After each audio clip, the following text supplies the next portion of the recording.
In this interview, we've touched on honesty and drunks in bars, what seduction and investing have in common, and how you can stay a giver without changing a portfolio very much.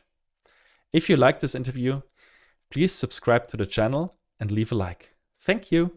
A warm welcome to the Good Investing Talks podcast. I'm your host Tilman Fersch, and I'm very happy that you're discovering underfollowed investors and underfollowed companies together with me. Before we jump into this conversation, I want to thank my supporters. They help me to keep this channel free and public for everyone. Thank you very much. If you also want to join the Good Investing Supporters Club, please click on the link below. You're very welcome. And now, one last step. Here's the disclaimer for you. All we are doing here is no advice and no recommendation. Please always do your own work. And now, enjoy the video. Hi, Guy. It's great to have you back after 3 years. We had our last interview exactly in this library.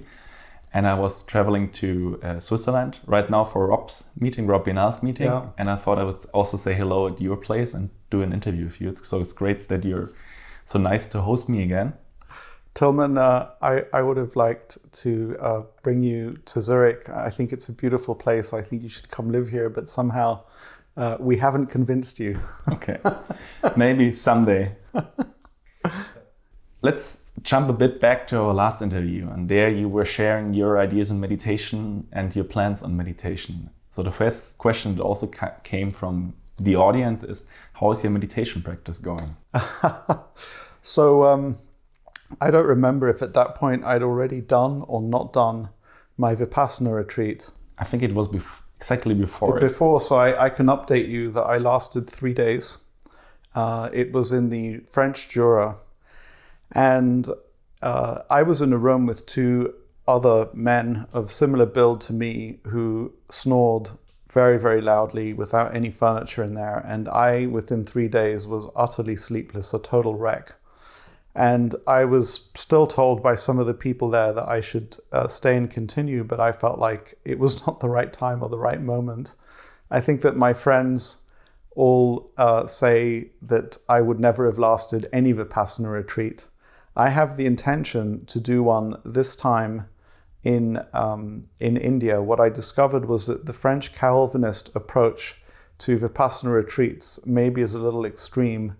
And I really developed a respect for French-speaking Calvinism in that it's very harsh and very brutal. And I thought I would do well in the Jura Mountains. I don't think it was the right place to go. So I failed at my first Vipassana retreat.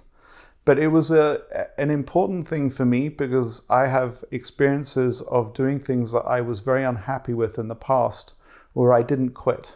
And I think quitting is often as much a discipline as sticking with something. And in that moment, I knew that what was right for me to do was to quit.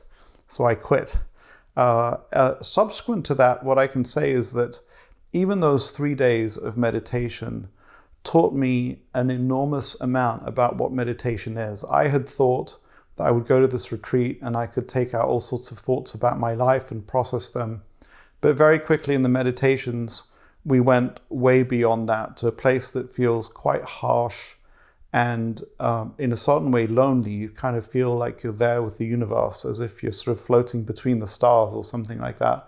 So that was a new experience for me. And I have a question of, I'm curious to discover how my mind would have developed had I gone all the way through from day 3 to day 10. So I quit at day 3. I discovered that for individual meditations, 5 or 10 minutes is what works for me. And I found an app called Insight Timer, which is really lovely, where I don't do the guided meditations. There's just a gong that happens. But I can't say that I have a meditation practice and that I meditate every day. I feel like going for a run, going rowing, and all of those kinds of activities are meditative. I realize that it's not the same thing.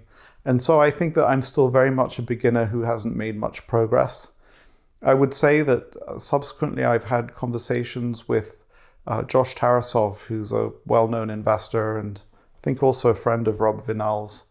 And he has I've done group meditation with Josh, and Josh is really advanced to my perspective and experienced. And after we did a short meditation together, we kind of went around the room to discuss what our personal sensations were and what feelings were coming up. And I can say that I was astounded by the quality of the description of what Josh was saying about what was going on. So he's got wiring that maybe I could get if I did more meditation, but I was really impressed with that. So the answer is I've made some progress, but probably nowhere near as much as some of my meditation friends would have liked. Let's go from the inner looking side with meditation to the outer looking side. We also touched in our last interview. There was this metaphor with the bar and the drinks. Yeah. What impact did it have on you? This kind of honest saying. Yeah, it's funny because you would imagine that somebody like me using a metaphor of a drunken bars. I said that with a little bit of trepidation because you sort of worry that somebody's going to say, this guy is talking about drunks and bars. I don't want to go anywhere near him.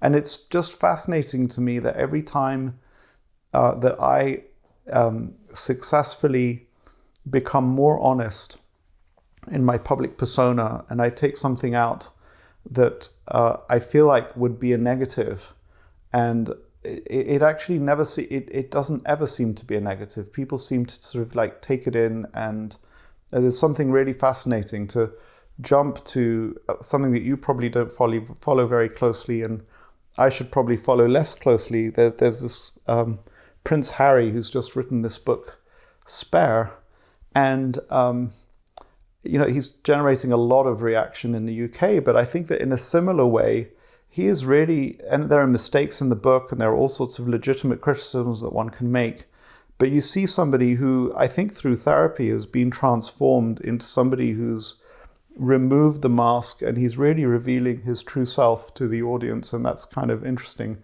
In terms of, I think that what's really interesting is that when you find something that is honest and is also true and is useful to other people, you now then share that reality. So when I bring up the drunks and bars analogy with other people who've maybe seen that video, there's an understanding and we kind of live in that metaphor together. And so communication has been advanced, if you like. So I think for investing, I think it really is a wonderful metaphor. I think that we all want to believe that we're smarter than we are. We all want to believe that we know what we're doing more than we actually do. We all want to believe that we have a model of the world that works for us and for our investors. And the world has this way of proving to us when we least want it, when we least expect it, when it's least convenient for us, the world has a way of showing up and saying, you don't really understand what the world is about. You don't really understand yourself. You're actually not that smart. And so the drunks and bars helps with that. So yeah, it's been fun. I mean, those metaphors. Yeah, I think that what I'm also grateful for is I can't think of anything right now, but I believe that it's happened to many people that they bring something up that then they can't live down afterwards, that they don't like about the fact that they brought it up, and then they have to live with whatever it was that they said. And I don't feel that way about that metaphor, which is surprising because it took a certain kind of nervousness, or I was a little nervous to talk about it, if you like. Another metaphor that kind of pushes the boundaries is I think that there's enormous aspect to success and, if you like, salesmanship or marketing oneself that can be likened to seduction. And I talk about internally in the office that what you're actually doing is you're kind of applying some of the same ideas or thoughts that a male would have in seeking to seduct a female. That's what you're trying to do in business. And, and what I've learned, if you took a look at the mating dance between male and females, you have both males and females who are dressing themselves up to be something that they're not, to create an impression that is maybe not the reality, and the reality comes out later. The man displays a fancy sports car or takes the girl out to a beautiful restaurant, but actually the bank account is empty. Or you'll have all sorts of props that a woman will use in order to enhance her physical attributes, whether it's lipstick or a certain kind of dress. And our job in the investing world and in the mating game is you can't ignore it. You have to play that game, but at the same time you have to see what's underlying it.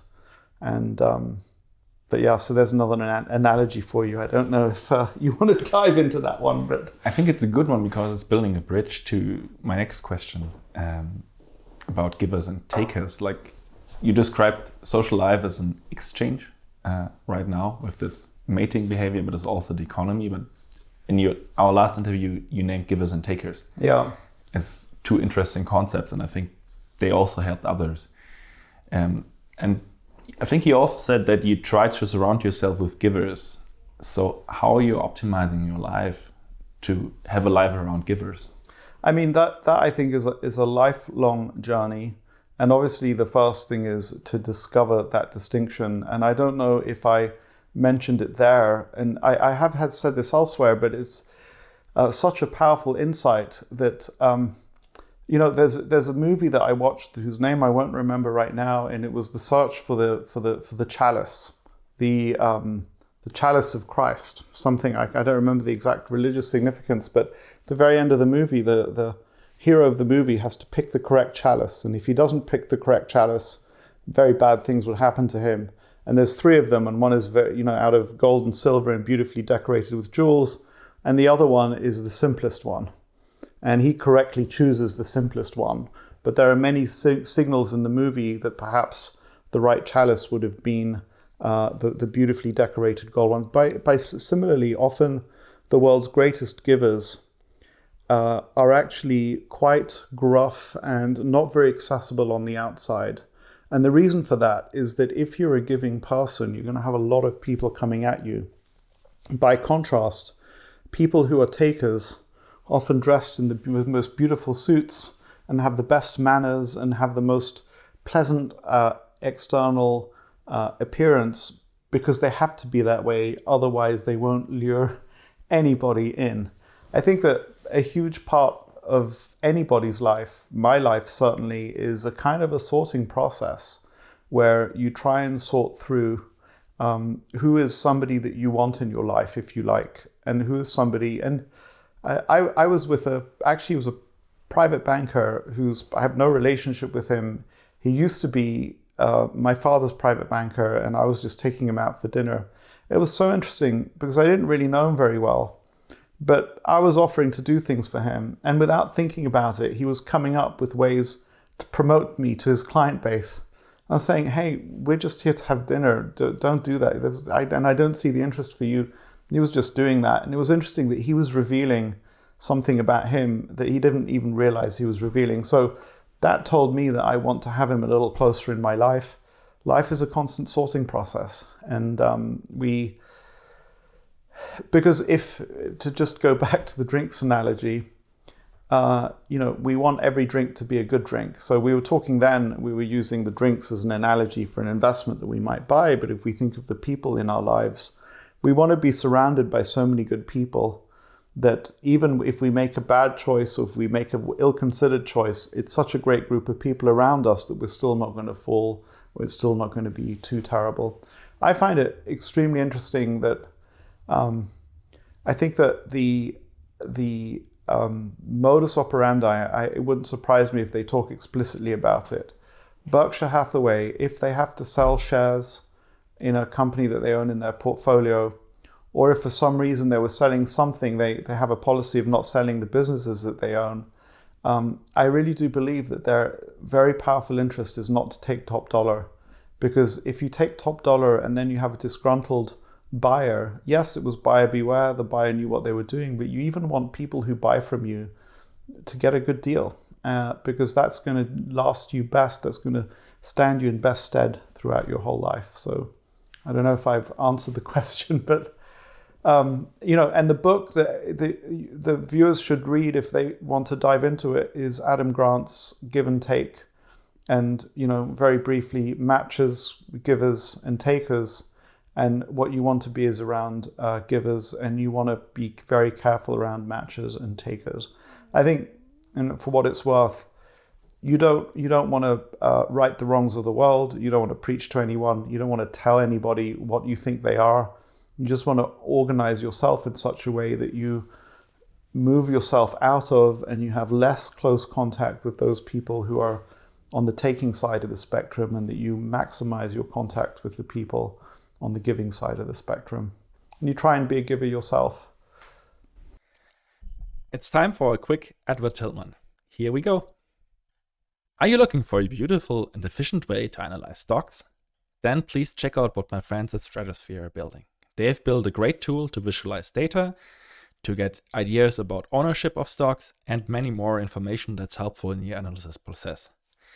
You can find the tool via the link below, and feel free to sign up. It's free. Thank you for your attention. And now, Edward Tillman, Ende. Being in a network of givers, you might run into another problem. Because if you're surrounded by givers, especially in the investing world, and they give you good ideas, you also might have a problem, especially if I look at your portfolio, how it is constructed, and how much turnover you have. There's not a lot of this giving that is coming by people to you in the term of good ideas that you set into motion. So how do you manage, or what is your process of, if you get good ideas because you have a network of givers, to destruct these ideas? There must be a huge destructive side maybe of you that isn't revealed, because there's not a much turnover in your portfolio. You look at ideas and you must always find something, where you destruct ideas. So how do you make this to... You destruct meaning discard. Discard, that you Get say rid it's of. not like, that's an idea that's worth to my portfolio, even if you're a network of givers, because especially if you're in the investing scene, there's a lot of idea sharing, giving ideas, good ideas. I mean, so I think that, so if you're a giver, I think that hopefully the kind of things that are coming into your life as a result of that are extremely broad. And I think that, you can say that, so I don't know if you received our holiday card this year. It's an incredible design. And the woman who designs that is somebody was a friend of William Green's, Cecilia Wong, but I try and invest in those relationships. I try to help somebody who's in my life in any way, shape, or form that I can. And just to be clear, I think that she puts incredible effort into doing incredible things with those holiday card designs, for example. So the things that are coming back to me are kind of like all over your life. It might be invitations to dinner, it might be club memberships, it might be... So I would say that investment ideas is a very, very, very narrow proportion of that. I think I haven't really thought it through, but the world of investment ideas and investment ideas coming at you is so noisy that I'm not sure that I, in my idea environment, want to pay too close attention to that. And just to give you one of many possible reasons why, is that Nassim Taleb in Fooled by Randomness talks about how our wiring is such that when we're winning, when we're finding the berries on the bush, we get, there's all sorts of chemicals that are released that give us, he talks about how a trader who's winning in the markets was kind of like, will hold himself differently, will feel better about himself, and will talk more. So I think that, for example, in an environment that we've had over the last 3 or 4 years, you get a lot of people who feel powerfully motivated to talk about what they think are really, really good investment ideas, and especially to talk to their friends, to bring them to conferences, to send them, to write them up. And so I think that you have to be really, really careful. We've just been through an environment where a lot of supposedly great ideas were being shared in one way or another. So I don't think there's such a direct link between being a giver and, say, the quality of the ideas in one's portfolio. And Tillman, it's interesting because I don't know what to do about it. You can type pretty much any company's name, or I feel like you can type any company's name into either Apple Podcasts or into YouTube. And, there'll be endless videos that you can watch of. Some of them are just people talking about the idea, and some of them are people who are doing some really valuable research and analysis. So, but simply the fact that if you're kind of engaging in reciprocation, if you're trying to be a giver in the world, yes, you're going to hear about more stuff, but I don't think that necessarily increases the quality, actually. And there's another phenomenon that if those ideas might be selecting me. And Warren has this idea that you could be in the middle of the Pacific Ocean, but if you're willing to write insurance, those insurance opportunities will find you. And the ones that find you are not good insurance opportunities. They're actually badly priced. And so I'm trying to make a distinction in my mind, not just around investment ideas, but around people. And did they find me? Did they seek me out and target me? Or did I seek them out? And I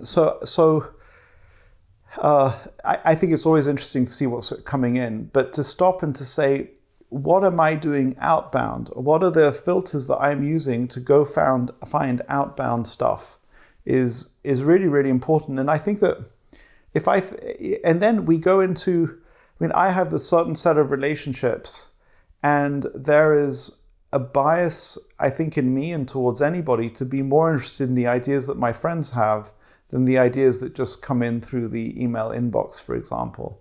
I find it interesting that the ideas that friends of mine who I respect very highly are ones that I could never find a way to put them into my portfolio. I'll just give three that are public knowledge. Monish is very interested in Turkey. And I don't think there's any way that I could convince myself that I wanted to put any portion of our investors' money into Turkey. And then we go to some of these tech stocks that were, in the last couple of years at ValueX, pretty much, a lot of the presentations were about these high-flying companies with huge revenue growth, but not much earnings and supposedly good customer economics, and I could never have put those into my portfolio either. So I was on the front row of many things that I just couldn't put in because I had a different filter. I think that what's interesting is that I just updated one of my screens, and I can go into the details of what I did on the screen, and I suddenly found a whole bunch of companies that I hadn't really looked at before that are actually super interesting. And you're basically getting the benefit of what I'm writing in my annual letter right now. So if you like, I can dive into it now. But so the problem with screens is that what you're screening for can be manipulated. Many of the criteria that you would screen for in a Capital IQ or in Bloomberg, if you sort of screen for profit margins or operating profits or earnings growth, or those are all numbers that you can't necessarily have the same different companies. There's a broad latitude within the accounting rules as how you measure those things. So why would you look for a company that has, say, high profit margins? And there's this phenomenon that actually some of the most interesting companies deliberately have low profit margins, but you cannot compare some companies that have low profit margins because they're just badly run versus some companies that have low profit margins because they're doing huge investments. So one of the ways that I realized that I could get around that, or a way to deal with that, is to look for companies or look for criteria that are very hard to manipulate where there's no latitude. So I think that of all the income line numbers, revenues can be manipulated, but over a long period of time, revenues, you actually have to have money flowing into the company, and that is the lifeblood of any company, is the revenues flowing in. So another number that is very, very hard to manipulate is the outstanding share count. And so you have some companies where the share count is constantly rising. And of course, the cannibals, the companies whose share count is constantly falling, is absolutely fascinating. I don't think that those of us who don't run companies understand the extraordinary discipline that is required, not just in the one individual, maybe the CEO, but also in the board and the various people who have to approve the share repurchases. It's not an easy thing to just get a declining share count is something that I believe is extraordinarily difficult. What I realized was that, so how do you find the companies? I think that what we've learned over the last 3 or 4 or 5 years is that you can have companies that are growing an awful lot, but if they're relying for that growth to, quote, build out their infrastructure by bringing money in from the capital markets, and suddenly that money gets shut off, and then they can't invest in that, building out that infrastructure, and then actually it turns out that they weren't investing in building out infrastructure. Actually, the money from the capital markets was subsidizing operating losses. And that, again, is not an easy or clear distinction to make. In even if your internal management and accounting, is this expenditure building out our infrastructure, or is it funding operating losses? Not easy to tell which way you categorize it. Bottom line is, rather than looking for companies that have successfully reduced their share count, why not look for companies that are likely to be ones through sales growth or growth in sales per share have not had to increase their share count, which is a subtle distinction. So basically, rather than looking for companies that had decreased their share count by a consistent amount over decades or over a period of years, I said, okay, leave that alone and look more for sales growth, so that somehow what they're doing inside is turning into sales growth. That is an outbound approach. And I think that, and that's fascinating for me. And actually that only happened on Friday. Why did it happen? I don't remember. It was something that I was watching, something I was looking at that made me say, wait a second. And the point is this: you want internally funded growth, ideally, because internally funded growth can continue even when the capital markets are closed, or when the capital markets change their mind about your business. And externally funded growth, you're very reliant on the capital markets, and you get this horrible cycle where you need to raise money, so you figure out what the capital markets are going to get excited about, and you start managing to that and doing that. So that was an interesting distinction for me, but that's all outbound. It's coming from me, and it's a filter or framework that I'm placing on the data, and I'm saying what data matches that. I love talking about Turkey to my friend Monish. I love talking to my ValueX mates about these high-flying SaaS and other businesses. In my case, and certainly giving to the world means that there are more of those opportunities, but I think it would be a big mistake for me to actually put those ideas into my portfolio. I don't think that's the right way to manage money. I think I'm fascinated by the fact that my portfolio turnover was so low last year. I think I did one trade. I'm literally, you're getting contents of my letter, Tillman. I think that there are a couple of explanations. One is that having lived through multiple crises and having a healthy awareness of what a crisis looks and feels like, and how the world, my own perception of the world changes radically, I've been very careful to own businesses that would allow me to survive the worst storm, if you like. And so I'm actually happy with the businesses that we're invested in, and they're businesses that can survive some pretty bad storms, perhaps not asteroids hitting the Earth in great number, not a kind of an extinction event like that of the dinosaurs, but some pretty bad events.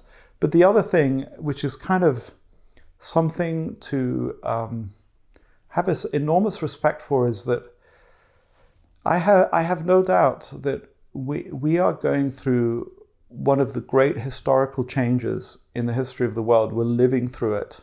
And this is in a certain way a bigger change than what happened with the fall of the Berlin Wall, for example, which happened at least in my lifetime, maybe even in your lifetime, Tillman. Or, we think about World War II, enormous changes that happened after World War II. But I think that we have to probably go back a century or more to find as big changes. It's kind of like of the French Revolution type of changes. And in such an environment, to stop and look and try and understand what is going on and pay close attention. Don't make any big moves if you don't have to, is kind of where I'm at. There's a long rambling, but it was in response just to bring the reader or the listener back I felt like you, Tillman, you had this approach to me of saying, well, how does it work that you're a giver and you must receive a lot of inbound investment ideas, but you haven't implemented any of them in your portfolio? Answer being, giving gives a lot of good results in your life. Probably you don't want to, the noise that comes through giving from new investment ideas coming in is not necessarily a place where you actually want to act on the abundance that giving creates.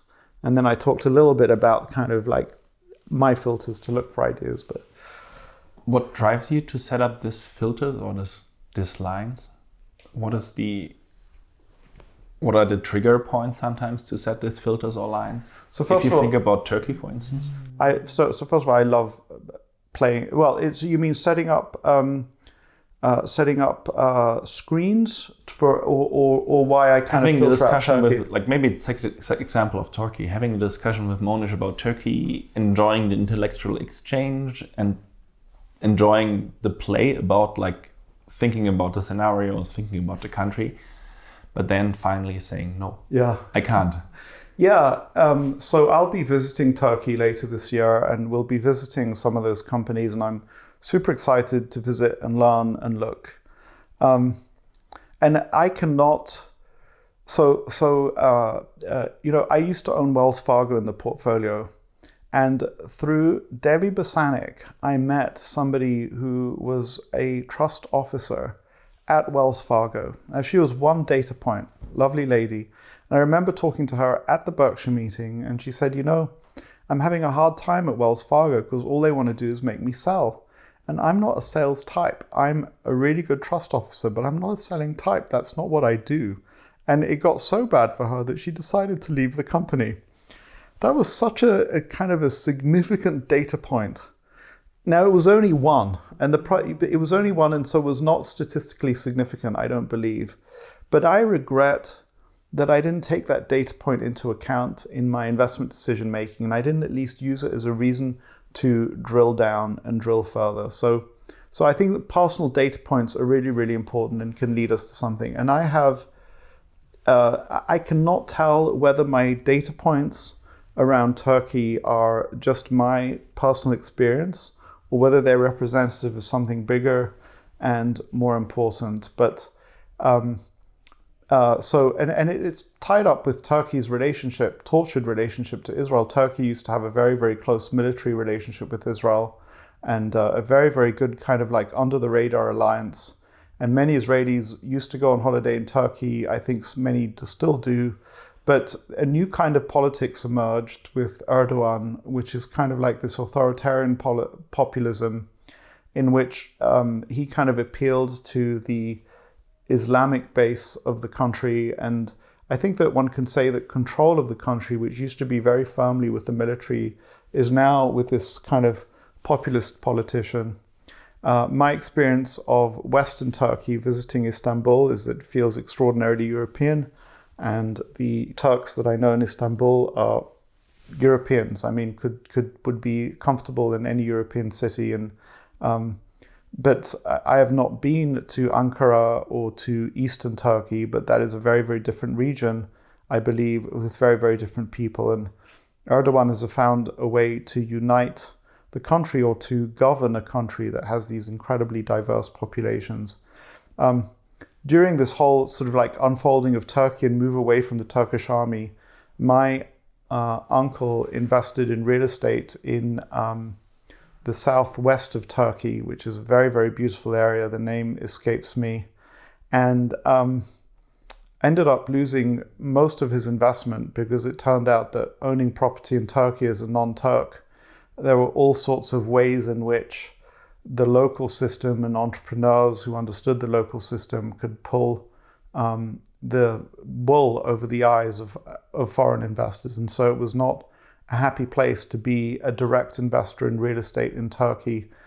Unlike, for example, Switzerland, where I think that, I think there are many, many people around the world who will invest in Swiss real estate because they know they're going to get treated exactly the same as a local. So when I look at both that sort of like macro political picture and I look at the micro, I see a country with a lot of quirks that I don't understand, and that where I feel like the probability that I'll be mugged on a street corner is extremely high, and leads me to just go, I don't want to participate and play. There was a point at which Turkey's diplomatic relationship to Israel was ruptured in a way that, from the Israeli perspective, felt very unfair. But from the perspective of Erdogan, I think it was very successful in gaining popularity with the Muslim population. And so I don't really want to mix myself into that kind of dynamic. Having said that, the people that Monash is invested with appear to be utterly brilliant business people who know what they're doing, who have all the attributes that one would want to have. But I even think, this is kind of superstitious that will all work out unless Guy Spier invests. And the minute Guy Spier invests, the nature of the world would change.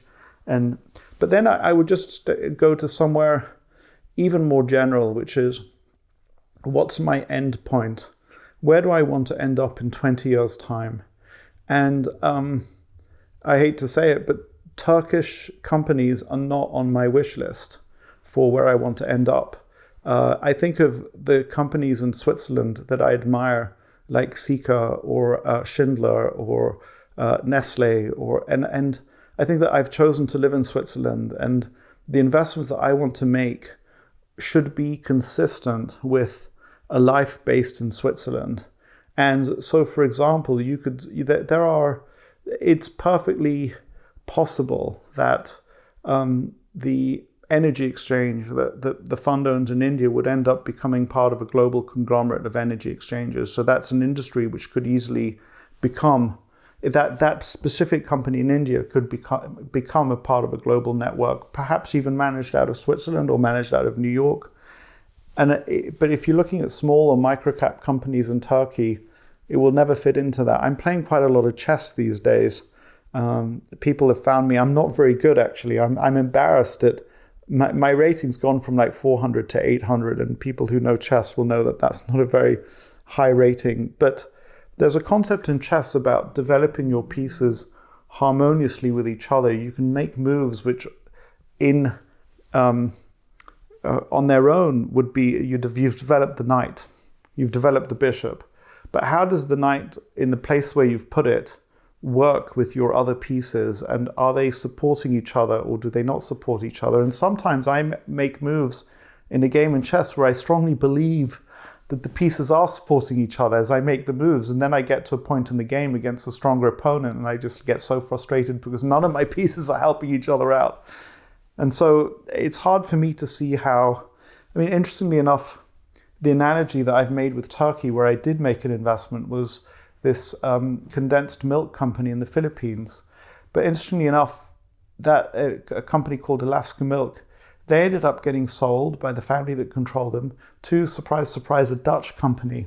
So they got pulled into the global economic system. And the idea of investing ahead of the global economic system, pulling your company in, or when I invested in Crizzle, well, they were already part owned by Standard & Poor's, and then over the course of my investment, Standard & Poor's took more and more of the company. But how did I do?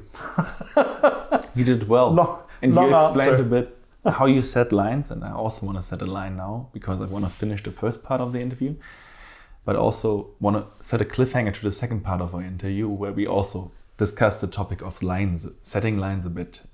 So it will come next week. And thank you for listening till now, and see you in the next interview with Guy.